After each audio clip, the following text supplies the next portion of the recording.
Hello friend, स्वागत है आपका एनक्यू स्टडी यूट्यूब चैनल पर। बिहार शिक्षक भर्ती अर्थात बीपीएससी टीआरई 4 के लिए हम लेकर के आए हैं जीके जीएस से 40 महत्वपूर्ण प्रश्न जो कि तैयार किए गया है। एनसीईआरटी और एससीईआरटी पर आधारित यह प्रश्न है और जो आपके परीक्षाओं में पूछे जाने के बहुत ही अधिक चांस है। तो आइए हम अपनी तैयारी को शुरू करते हैं, देखते हैं एक एक प्रश्नों को उसके सभी उत्तर के व्याख्या के साथ। ना है क्वेश्चन है हमारे स्क्रीन पर। पहला सवाल है कि महात्मा गांधी ने भारत में अपना पहला जनभाषण कब दिया था, कहाँ दिया था। तो महात्मा गांधी सबसे पहले तो शिक्षा पाने के लिए लंदन गए, वहाँ से आए, फिर जो है इन्होंने एक व्यापारी का केस लड़ने के लिए दक्षिण अफ्रीका गए और 1915 में जब वो दक्षिण अफ्रीका से भारत आए और वो 1917 में चंपारण से पहला सत्याग्रह शुरू करते हैं। इस बीच में वो भारत के विभिन्न यहाँ का दौरा किया। उसमें उन्होंने जो अपना पहला जनभाषण दिया था वो वाराणसी में दिया था, यानी ऑप्शन नंबर डी जो है पहला नंबर क्वेश्चन का सबसे करेक्ट आंसर के रूप में जाना जाएगा। नेक्स्ट क्वेश्चन की ओर बढ़ते हैं। क्वेश्चन नंबर दूसरा है कि निम्नलिखित कथनों पर विचार कीजिए। आजकल इस प्रकार के बहुत महत्वपूर्ण प्रश्न पूछे जाते हैं और कंफ्यूज किया जाता है। इनमें जो कथन है, पहला कथन है कि डॉक्टर राजेंद्र प्रसाद ने महात्मा गांधी को चंपारण आने तथा कृषकों की समस्या की जांच करने के लिए राजी किया। दूसरा है कि चंपारण में आचार्य जेबी कृपलानी महात्मा गांधी के सहयोगी के रूप में से एक थे। कौन से कथन दोनों में से सही है? एक या दो या फिर दोनों या कोई नहीं। तो अगर ध्यान से देखें हम लोग, डॉक्टर राजेंद्र प्रसाद ने महात्मा गांधी को चंपारण आने तथा कृषकों की समस्या को जांच करने के लिए राजी किया, यह कथन बिल्कुल असत्य है। क्योंकि महात्मा गांधी को चंपारण आने के लिए जिन्होंने ये राजी किया था वो थे राजकुमार शुक्ल थे। तो इसलिए राजेंद्र प्रसाद महात्मा गांधी को राजी करने वाले में से नाम नहीं आता है। लेकिन दूसरा जो ऑप्शन है कि चंपारण आने में आचार्य जेबी कृपलानी जो है ये महात्मा गांधी जी के सहयोगी में से थे, यह करेक्ट आंसर है। यानी केवल ऑप्शन बी जो है, केवल दूसरा कथन जो है वो सबसे सही उत्तर है। ऑप्शन नंबर बी के रूप में करेक्ट आंसर जाना जाएगा। नेक्स्ट क्वेश्चन है, क्वेश्चन नंबर तीसरा है कि निम्नलिखित में से कौन जो है चंपारण सत्याग्रह से संबंध में नहीं जुड़ा था। तो इसका करेक्ट आंसर क्या होगा? यह किसानों से जुड़ा आंदोलन था। उसके बाद है कि इसे तीनकठिया प्रथा के विरुद्ध संचालित किया गया। डॉक्टर राजेंद्र प्रसाद तथा जेबी कृपलानी इसमें महात्मा गांधी के सहयोग दिया। यह प्रथम आंदोलन था जिसमें महात्मा गांधी ने संपूर्ण भारत के स्तर पर आरंभ किया। तो ये ऊपर के जो तीन कथन है वो करेक्ट है कि यह किसानों से जुड़ा आंदोलन था, क्योंकि किसान को नील की खेती करने के लिए मजबूर होना पड़ा था। तीन कठिया प्रथा के विरुद्ध था, यानी हर एक 20 कट्ठों में से 3 कट्ठा पर नील की खेती करना पड़ता था। तो तीन कठिया प्रथा के विरुद्ध यह आंदोलन चला। सी जो है यह डॉक्टर राजेंद्र प्रसाद तथा जेबी कृपलानी इसमें महात्मा गांधी के सहयोगी थे, करेक्ट है। लेकिन यह आंदोलन प्रथम था जिसमें पूरा संपूर्ण देश स्तर पर आरंभ किया गया, यह कथन गलत है। इसलिए ऑप्शन नंबर डी जो है तीसरा नंबर क्वेश्चन का सबसे करेक्ट आंसर होगा। दोस्तों हम लोग एक एक महत्वपूर्ण प्रश्नों को देखेंगे। हम आपसे रिक्वेस्ट करते हैं कि अगर आप अब तक चैनल पर नए हैं, चैनल को सब्सक्राइब नहीं किया है तो चैनल को सब्सक्राइब करके बेल आइकन को दबा लीजिए।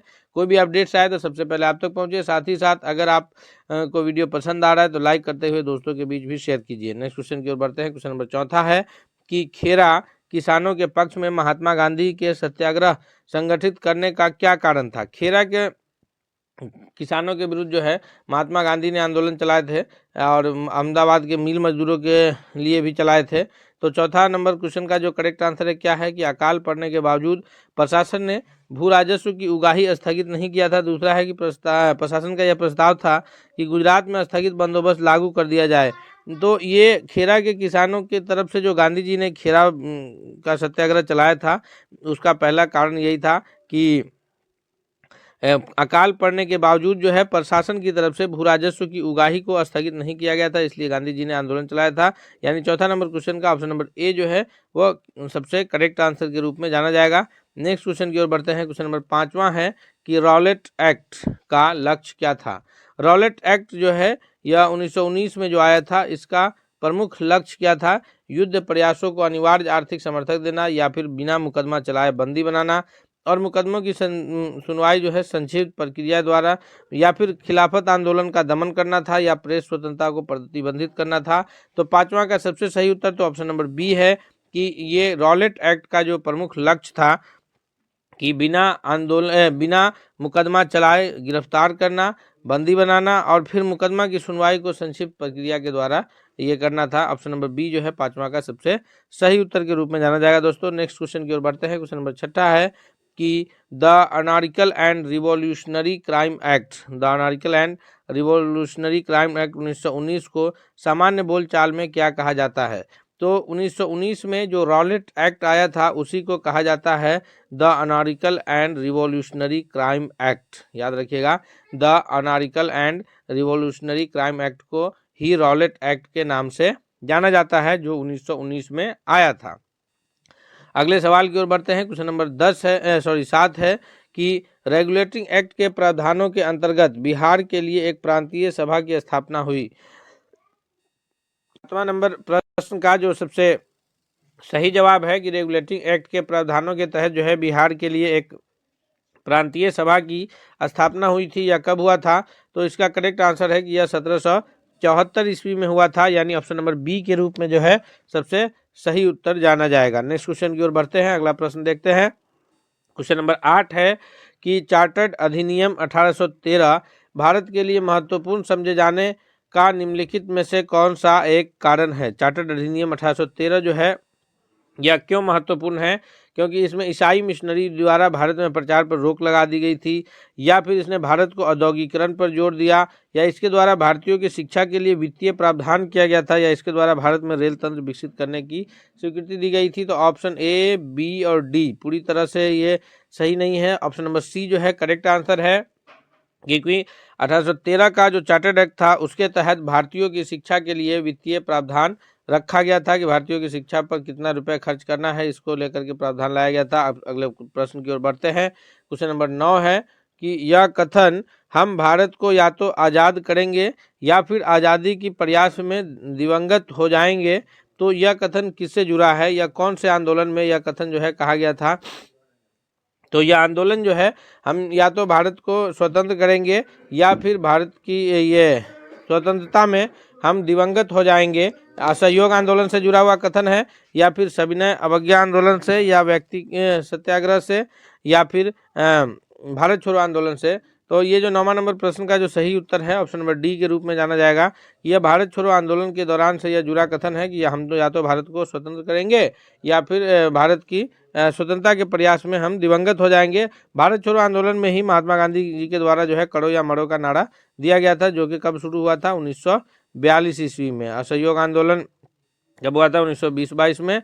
और सविनय अवज्ञा आंदोलन कब हुआ था? 1930 ईस्वी में। तो याद रखेंगे हम लोग। नेक्स्ट क्वेश्चन की ओर बढ़ते हैं। क्वेश्चन नंबर 10 है कि अफ्रीका में रहने की अवधि में महात्मा गांधी ने निम्नलिखित में से कौन सी ये पत्रिका का प्रकाशन किया था? महात्मा गांधी जी के द्वारा जो है अफ्रीका रहने के क्रम में कौन से पत्रिका का प्रकाशन किया गया?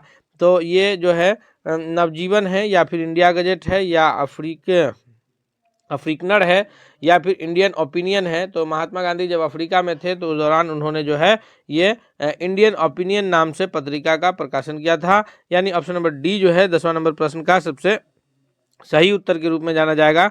अगले क्वेश्चन की ओर बढ़ते हैं हम लोग। नेक्स्ट क्वेश्चन है क्वेश्चन नंबर 11 है कि महात्मा गांधी का संबंध में निम्नलिखित आश्रमों में से कौन सबसे पुराना है? ये सारे आश्रम जो है ये महात्मा गांधी द्वारा स्थापित आश्रम है।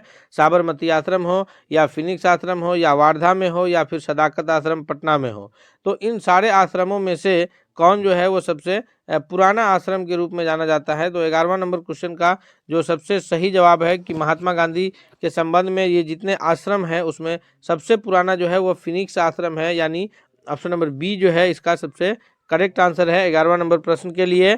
सबसे सही उत्तर ऑप्शन नंबर बी है। क्वेश्चन नंबर 12 है। 12वां नंबर प्रश्न क्या कह रहा है कि बंगाल के विभाजन के समय बंगाल का लेफ्टिनेंट गवर्नर जनरल कौन था?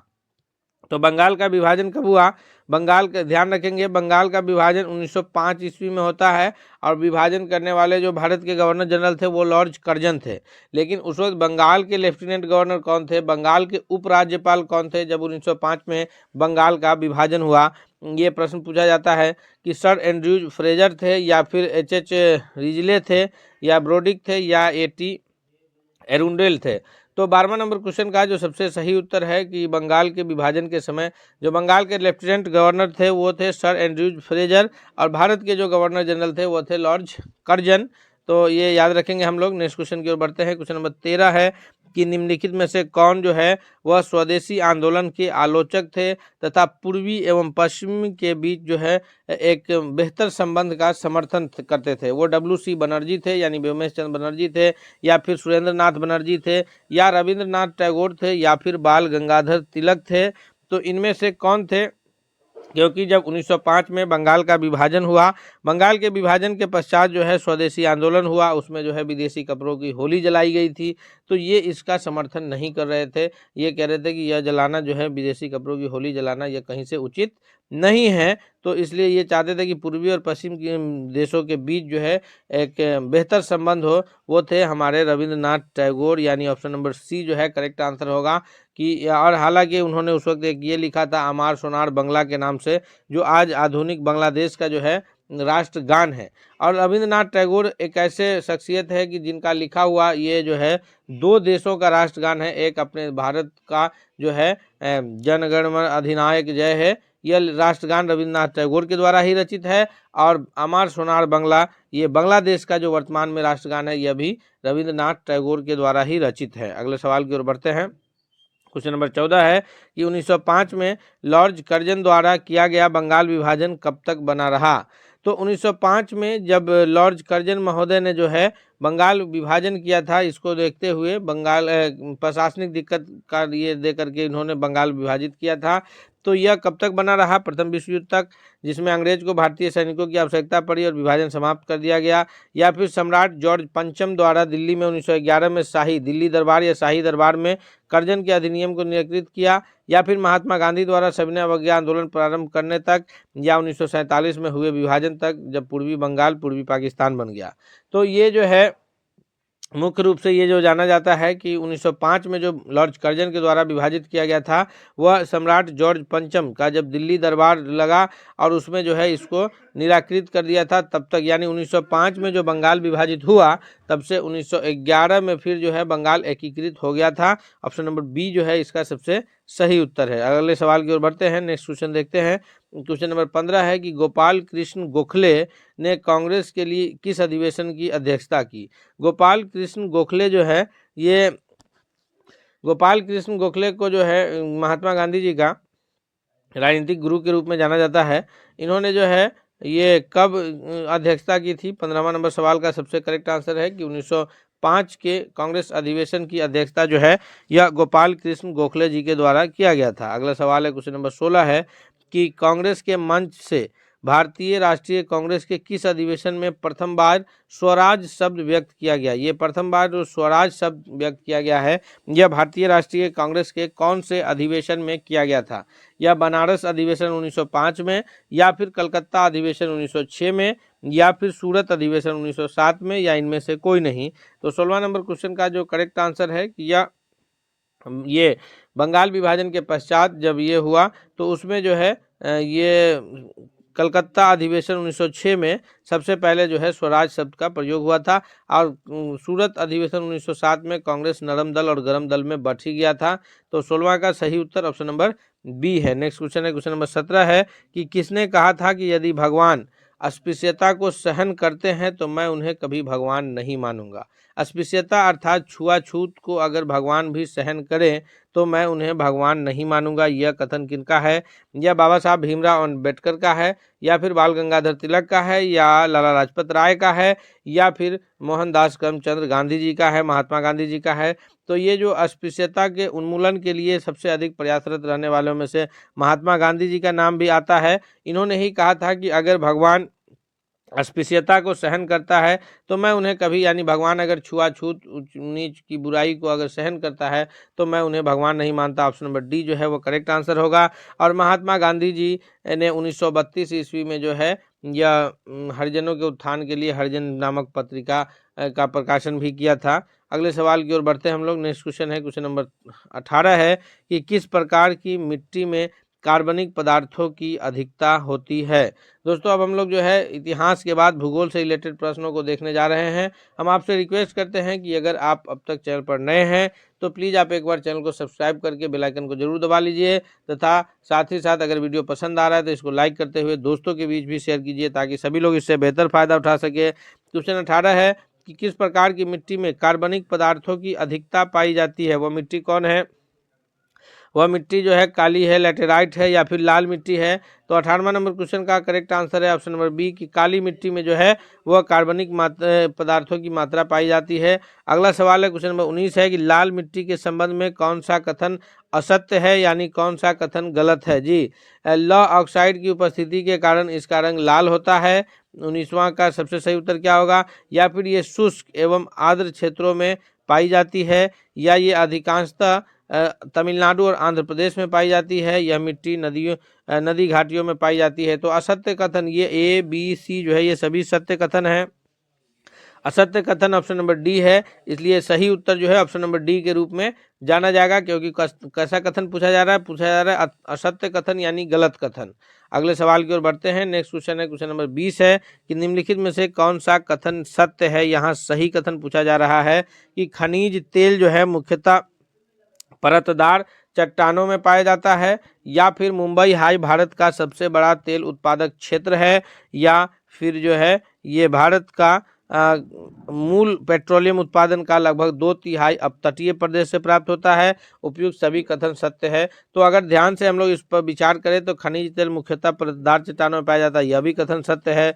दूसरा है कि मुंबई हाई जो है यह भारत का सबसे बड़ा तेल उत्पादक क्षेत्र है, ये भी सही है। तीसरा है कि भारत में मूल पेट्रोलियम उत्पादन का लगभग 2/3 क्षेत्र जो है वो अपतटीय क्षेत्र में पाया जाता है, यानी सभी कथन सत्य है। इसलिए ऑप्शन नंबर डी जो है 20वां नंबर प्रश्न का सबसे सही उत्तर के रूप में जाना जाएगा। अगले सवाल की ओर बढ़ते हैं। क्वेश्चन नंबर 21 देखते हैं। क्वेश्चन नंबर 21 है कि सूची 1 को सूची 2 से सुमेलित करना है। सूची 1 में उद्योग है, सूची 2 में उसके स्थान है। तो कौन सी सूची कहाँ ये स्थान है? तो ऑप्शन नंबर ए में इसका जो सुमेलित कैसे होगा कि कांच उद्योग। तो कांच उद्योग जो है यह फिरोजाबाद से है, पीतल उद्योग जो है यह मुरादाबाद से है, उसी प्रकार जो है ये स्लेट उद्योग जो है यह मरकपुर से है, और हस्त निर्मित उद्योग जो है यह मिर्जापुर से है। तो 21वां का ऑप्शन नंबर कौन करेक्ट आंसर होगा? ए का तीसरा, बी का पहला, सी का दूसरा और डी का चौथा, यानी ऑप्शन नंबर ए जो है यह करेक्ट आंसर के रूप में जाना जाएगा। नेक्स्ट क्वेश्चन की ओर बढ़ते हैं। क्वेश्चन नंबर 22 है कि बोडो निवासी है।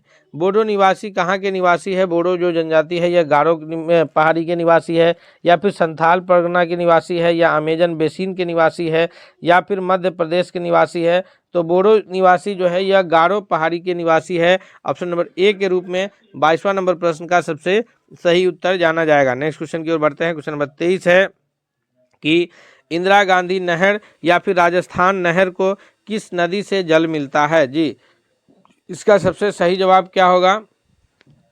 23वां नंबर प्रश्न का जो सबसे करेक्ट आंसर है कि इंदिरा गांधी नहर को जो जल की प्राप्ति होती है वह कौन सी नदी से होती है। तो इसका सबसे सही उत्तर है ऑप्शन नंबर डी कि सतलज नदी से जो है इंदिरा गांधी नहर या फिर राजस्थान नहर को जल की प्राप्ति होती है। क्वेश्चन नंबर 24 है कि निम्नलिखित युग्मों में से कौन सा युग्म सुमेलित नहीं है। जी, ये मिदानपुर नहर जो है कांसावती नदी से है, फिर तवा प्रोजेक्ट कृष्णा नदी से है, मैंटूर डैम जो है कावेरी नदी से है, और उकाई प्रोजेक्ट जो है यह तापी नदी से है। तो इसमें जो सुमेलित नहीं है वो ऑप्शन नंबर बी है। बाकी ये सारे जो है ए और सी और डी जो है यह सुमेलित है। तवा प्रोजेक्ट कृष्णा नदी यह सुमेलित नहीं है। ऑप्शन नंबर बी के रूप में इसका सबसे सही जवाब है।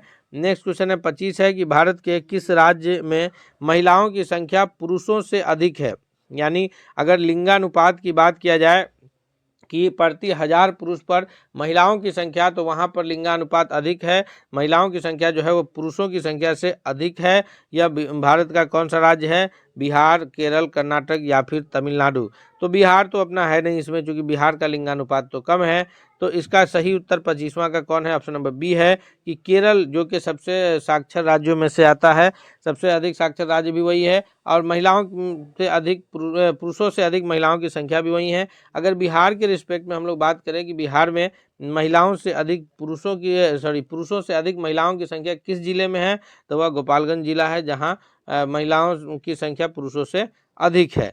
और ये भारत में केरल राज्य है। ऑप्शन नंबर बी जो है करेक्ट आंसर है। नेक्स्ट क्वेश्चन है 26 है कि रणथंभौर वन्य जीव प्राणी अभ्यारण्य, वन्य प्राणी अभ्यारण्य जो है यह भारत के किस प्रदेश में और किस लिए प्रसिद्ध है। रणथंभौर प्राणी अभ्यारण्य जो है यह भारत के राजस्थान में बाघ शेर के लिए प्रसिद्ध है। ऑप्शन नंबर सी जो है वह करेक्ट आंसर है 26वां नंबर क्वेश्चन के लिए। नेक्स्ट क्वेश्चन की ओर बढ़ते हैं। क्वेश्चन नंबर 27 है कि बाबा साहब भीमराव अंबेडकर का संविधान सभा में निर्वाचित हुआ था। यानी बाबा साहब भीमराव अंबेडकर जो संविधान सभा में चुन करके गए थे वो कहाँ से चुने गए थे संविधान सभा के सदस्य के रूप में। यह पंजाब से थे या फिर तत्कालीन मध्य भारत से थे या बम्बई प्रेसिडेंसी से थे या पश्चिम बंगाल से थे। तो 27वां का जो करेक्ट आंसर है ऑप्शन नंबर ए है कि बाबा साहब भीमराव अंबेडकर जो है वो संविधान सभा के लिए निर्वाचित हुए थे वह पश्चिम बंगाल से हुए थे, यानी ए करेक्ट आंसर है। नेक्स्ट क्वेश्चन की ओर बढ़ते हैं। क्वेश्चन नंबर 28 है कि भारतीय संविधान सभा की स्थापना कब हुई थी। जी, भारतीय संविधान सभा की जो स्थापना हुई है यह 1946 ईस्वी में किस तिथि को हुई है। तो भारतीय संविधान सभा की स्थापना 1946 ईस्वी में 9 दिसंबर 1946 को हुई थी। उसी दिन डॉक्टर सच्चिदानंद सिन्हा को अस्थायी अध्यक्ष चुना गया था। उसके बाद 11 दिसंबर को जो है डॉक्टर राजेंद्र प्रसाद को अस्थायी अध्यक्ष चुन लिया गया। और संविधान निर्माण का कार्य जो है वो 26 नवंबर 1949 ईस्वी को कंप्लीट हो गया था। इसीलिए 26 नवंबर को हम लोग जो है ये संविधान दिवस के रूप में मनाते हैं। अगला सवाल की ओर बढ़ते हैं। क्वेश्चन नंबर 29 है कि भारत के जो महान्यायवादी है, भारत का जो महान्यायवादी है इसकी नियुक्ति कौन करता है। इसकी नियुक्ति जो है यह 29वां नंबर क्वेश्चन का करेक्ट आंसर क्या होगा। भारत के महान्यायवादी की नियुक्ति जो है यह संबंधित अनुच्छेद कौन सा है, अनुच्छेद किसके तहत जो है महान्यायवादी की नियुक्ति होती है। अनुच्छेद 76 के तहत जो है भारत में महान्यायवादी की नियुक्ति होती है। यानी 29वां नंबर सवाल का जो सबसे सही जवाब है वो ऑप्शन नंबर सी के रूप में जाना जाएगा। नेक्स्ट क्वेश्चन की ओर बढ़ते हैं। क्वेश्चन नंबर 30 है कि राष्ट्रपति सर्वोच्च न्यायालय से संविधान के किस अनुच्छेद के अंतर्गत परामर्श ले सकता है।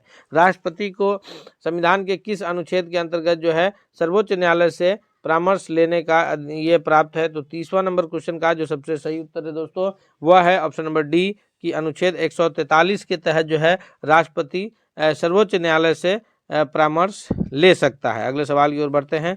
नेक्स्ट क्वेश्चन देखते हैं। क्वेश्चन नंबर 31 है कि समानता का अधिकार भारतीय संविधान के किन 5 अनुच्छेदों में वर्णित है। तो भारत में जो ये मूल अधिकार है वो 12 से 35 तक दिया गया है, जो कि भाग 3 में दिया है। तो इसमें से जो 6 मूल अधिकार है, समानता का अधिकार, स्वतंत्रता का अधिकार, धार्मिक स्वतंत्रता का अधिकार, उसमें से जो इस प्रकार से 6 जो मूल अधिकार है उसमें जो समानता का अधिकार वर्णित है वो अनुच्छेद 14 से 18 के बीच है। यानी ऑप्शन नंबर सी जो है वो करेक्ट आंसर होगा। अगले सवाल की ओर बढ़ते हैं। क्वेश्चन नंबर 32 है कि भारतीय संविधान में छुआछूत यानी अस्पृश्यता से उन्मूलन, छुआछूत को हटाने का लिए जो संबंधित प्रावधान है वह कौन से अनुच्छेद में है। तो वह है अनुच्छेद 17 में। यानी ऑप्शन नंबर सी जो है इसका 32वां का सबसे सही उत्तर है। नेक्स्ट है क्वेश्चन नंबर 33 है कि मूलभूत संविधान में कौन से भाग में राज्य लोक कल्याण की संकल्पना सम्मिलित की गई है। तो ये संविधान के प्रस्तावना में किया गया है या संविधान के दूसरी अनुसूची में किया गया है या फिर संविधान के तीसरी अनुसूची में या राज्य के नीति निर्देशक तत्व में। तो इसका जो करेक्ट आंसर है 33वां का वो ऑप्शन नंबर डी है कि मूलभूत संविधान में जो है राज्य के नीति निर्देशक तत्व में जो है वो संविधान के संकल्पना सम्मिलित की गई है। नेक्स्ट क्वेश्चन है क्वेश्चन नंबर 34 है कि किस अनुच्छेद के तहत राष्ट्रपति तथा उपराष्ट्रपति के निर्वाचन से संबंधित विवाद का उच्चतम न्यायालय यानी सर्वोच्च न्यायालय सुप्रीम कोर्ट द्वारा करने का प्रावधान सम्मिलित किया गया है। तो 34वां का जो करेक्ट आंसर है कि जिस अनुच्छेद के तहत राष्ट्रपति और उपराष्ट्रपति के निर्वाचन से संबंधित अगर कोई विवाद उत्पन्न होते हैं तो उसका ये करने का जो प्रावधान है वो अनुच्छेद 71 के तहत है। ऑप्शन नंबर डी के रूप में करेक्ट आंसर जाना जाएगा। क्वेश्चन नंबर 35 है कि राज्यसभा के सामान्य विधेयक को अधिकतम, राज्यसभा को यह कितना दिन का अधिकार प्राप्त है कि वह किसी भी सामान्य विधेयक को अधिकतम कितना दिन तक अवधि तक रोके रख सकता है। 14 दिन की अवधि है, 1 माह है, 3 माह है या फिर 6 माह है। तो राज्यसभा को यह अधिकार प्राप्त है कि कोई भी सामान्य विधेयक को जो है वह 14 दिन की अवधि तक अपने पास रोके रख सकता है। इस प्रकार दोस्तों हम लोग जो है 35 महत्वपूर्ण प्रश्नों को एक एक करके उसके उत्तर की व्याख्या के साथ देखे हैं। हम उम्मीद करते हैं कि यह प्रश्न आपको बहुत अधिक फायदेमंद साबित होगा। इसलिए आपसे रिक्वेस्ट है कि अगर आप अब तक नए हैं, चैनल को अब तक सब्सक्राइब नहीं किया तो चैनल को सब्सक्राइब करके बेल आइकन को दबा लीजिए। साथ ही साथ वीडियो को लाइक शेयर कीजिए और वीडियो को कमेंट करके बताइए कि आपको कैसा लगा। मिलते हैं अगले सेट के साथ, तब तक के लिए धन्यवाद।